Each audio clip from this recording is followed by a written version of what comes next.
तो आज की इस डे 14 की लेसन में हम लोग डेली यूज़ सेंटेंसेस सीखने वाले हैं। हम लोग वो सेंटेंसेस सीखने वाले हैं जिसे हम लोग डेली लाइफ में यूज़ किया करते हैं।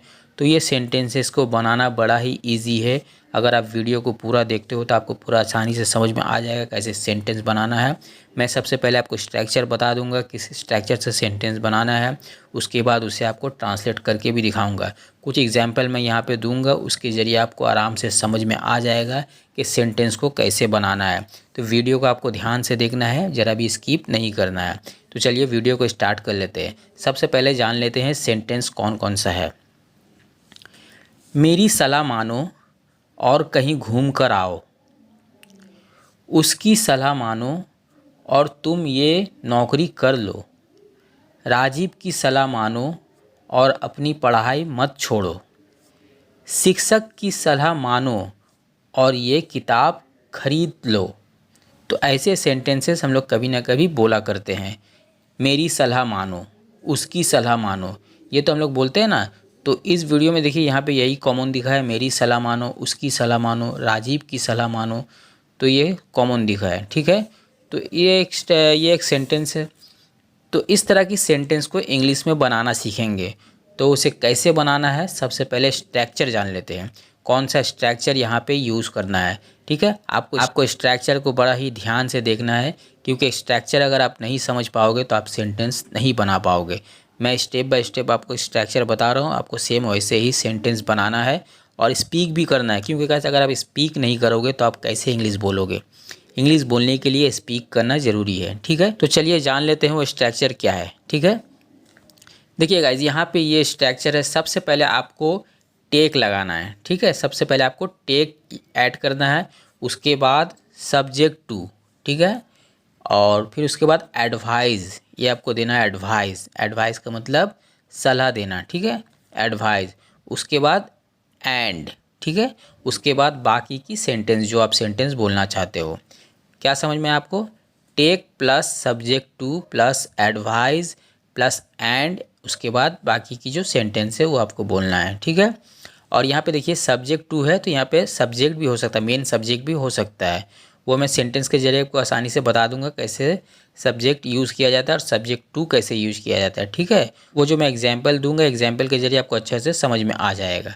तो चलिए सेंटेंस बनाना सीख लेते हैं। मेरी सलाह मानो और कहीं घूम कर आओ। मेरी सलाह मानो और कहीं घूम कर आओ। तो इसे इंग्लिश में बनाना है। तो इसे इंग्लिश में बनाना गाइस बड़ा ही इजी है। जैसे मैंने स्ट्रक्चर बताया है, सेम प्रोसेस पे ही आपको बनाना है। आपको इधर उधर नहीं करना, नहीं तो आपको समझ में नहीं आएगा। स्ट्रक्चर बाय स्ट्रक्चर अगर आप बनाओगे तो सेंटेंस बिल्कुल आसानी से बन जाएगा, ठीक है। देखिए, मेरी सलाह मानो, सबसे पहले यूज़ करना है टेक। टेक, उसके बाद सब्जेक्ट टू। सब्जेक्ट टू यहाँ पे क्या है? मेरी सलाह मानो। मेरी सलाह मानो में क्या आ रहा है? मेरी, किसकी सलाह मानो? मेरी सलाह मानो, ये सब्जेक्ट टू है। तो यहाँ पे हो जाएगा टेक माय। मेरी माय आ गया, मेरी मतलब माय, टेक माय। उसके बाद सलाह का इंग्लिश क्या है? Advice. Take my advice and, देखिए मेरी सलाह मानो और, तो आया and. Take my advice and, उसके बाद बाकी की सेंटेंस क्या है? कहीं घूम कर आओ। तो क्या होगा sentence? Visit somewhere near by. Visit somewhere near by, ठीक है। आपको समझ में आ गया? इसे और अच्छा से जानने के लिए चलिए अगला एग्जाम्पल देख लेते हैं। उसकी सलाह मानो और तुम ये नौकरी कर लो। उसकी सलाह मानो और तुम ये नौकरी कर लो। यहाँ पे देखिए, यहाँ पे मेरी नहीं आ रहा है, यहाँ पे उसकी सलाह मानो। तो कैसे बनाएगा? सबसे पहले यूज़ करना है टेक। उसके बाद उसकी का इंग्लिश क्या है? हीज़। टेक हीज़, सलाह का English advice. Take his advice and, मतलब और यहाँ पे, तो यहाँ पे एंड हो जाएगा। टेक हीज़ एडवाइस एंड, और उसके बाद बाकी की सेंटेंस क्या है? तुम ये नौकरी कर लो। देखिए यहाँ पे क्या आ रहा है? You do this job. You do this job. Full sentence क्या बना? Take his advice and you do this job. Clear? तो चलिए इसे और गहराई से समझ लेते हैं। राजीव की सलाह मानो और अपनी पढ़ाई मत छोड़ो। राजीव की सलाह मानो और अपनी पढ़ाई मत छोड़ो। देखिए यहाँ पे राजीव आ रहा है, मतलब ये यहाँ पे सब्जेक्ट, मेन सब्जेक्ट आ रहा है, ठीक है। राजीव की सलाह मानो, तो इसे इंग्लिश में कैसे बोलना है, पहले यूज़ करना टेक, टेक, उसके बाद राजीव, उसके साथ एस जोड़ना है, ठीक है। टेक राजीव्स, उसके बाद एडवाइस मतलब राजीव की सलाह, टेक राजीव्स एडवाइस मतलब राजीव की सलाह मानो। क्लियर। देखिए राजीव की सलाह मानो, टेक राजीव्स एडवाइस, उसके बाद एंड, ठीक है। उसके बाद बाकी की सेंटेंस क्या है, अपनी पढ़ाई मत छोड़ो, तो क्या बनेगा, don't leave your studies, don't leave your studies, leave मतलब छोड़ना, स्टडी मतलब पढ़ाई।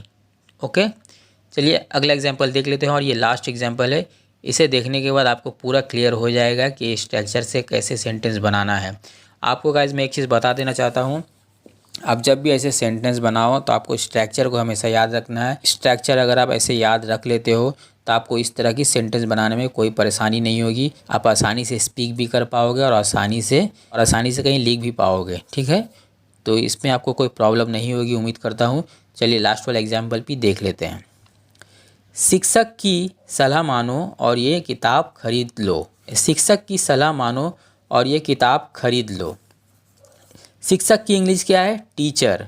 तो देखिए सबसे पहले आएगा take, take the teacher's advice, देखिए टीचर के बाद एस जुड़ा है क्योंकि शिक्षक की, तो इसलिए यहाँ पे एस जुड़ा है, teacher's. Take the teacher's advice, शिक्षक की सलाह मानो, एंड मतलब और, उसके बाद बाकी की सेंटेंस, ये किताब खरीद लो। Buy this book, buy this book, total sentence क्या हुआ, take the teacher's advice and buy this book, take the teacher's advice and buy this book. तो आई थिंक आपको अच्छे से समझ में आ गया होगा कैसे स्ट्रक्चर से सेंटेंस बनाना है। और गाइज इस तरह की एक सेंटेंस आपको नीचे कमेंट बॉक्स में लिख कर देना है, मैं देखूंगा सेंटेंस सही है कि गलत। अगर सही रहा तो मैं उसे करेक्ट लिख दूंगा, नहीं तो उसे मैं करेक्शन भी कर दूंगा, ठीक है। तो गाइज मिलते हैं किसी और नए से स्ट्रक्चर के साथ, तब तक के लिए अलविदा।